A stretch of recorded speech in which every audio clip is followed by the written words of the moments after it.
Сәлем қыздар, сіздермен Рая, менің каналыма қош келдіңіздер. Бүгін сіздерге ұнтсыз және ашытқысыз жасалатын өте пайдалы анемияны емдейтін нанның рецептімен бөліскім келіп тұр. Видеомды соңына дейін қараңыздар.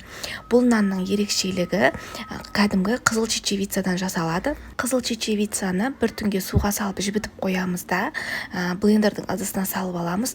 2 ас қасық қаймақ және 1 жұмыртқа саламыз. Және мен тек қана тұз салдым. Сіздер кез келген тағы да дәмдеуіштер салсаңыздар болады. Кориандр, куркума салыңыздар. Және нанның көтеріліп жұмсақ болып пісуі үшін разрыхлитель салып, жақсылап блендермен біркелкі масса болғанша езіп аламыз. Қажет ингредиенттердің барлығын мөлшерін описание бөліміне, яғни төменге жазып қалдырамын. Мінекей осындай кішкене сұйықтау масса шығады, оны формаға салатын боламыз. Менде осындай нанға арналған форма. Сіздер кез келген формаға салсаңыздар болады. Мінекей осылай барлығын құйып аламыз да, кішкене сілкіп аламыз, ішіндегі ауасы шығу үшін және біркелкі болып тұру үшін.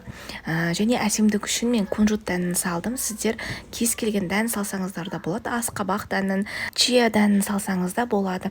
180 градуста 45 минут пісіріп аламыз. 45 минутта осылай әдемі болып қызарып, іші толығымен пісіп шығады.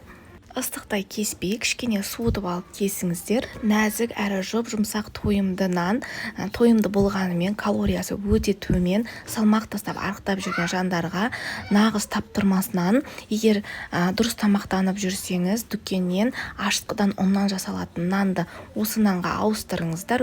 Пайдасы өте көп. Айта кететіндей, чечевица железаға өте бай, анемияны емдейді.